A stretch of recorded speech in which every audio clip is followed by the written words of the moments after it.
Ya. Sí. Es que, rápido, porque ya es hora. Tenemos ay, brinquita. Pues que sale la luz. Eso te está pasando. Uno, dos, tres.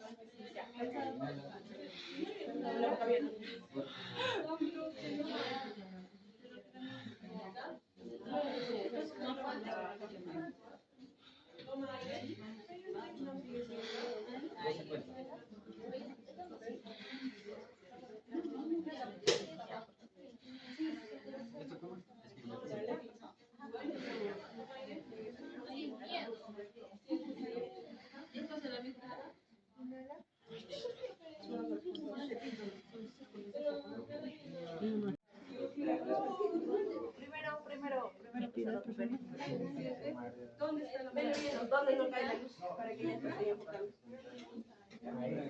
Pero más hacia el lado izquierdo. Igual, ¿no? ¿Qué vamos a hacer? Vamos a ver ambos lados. En este caso, que este me está compensando. ¿Qué vamos a hacer?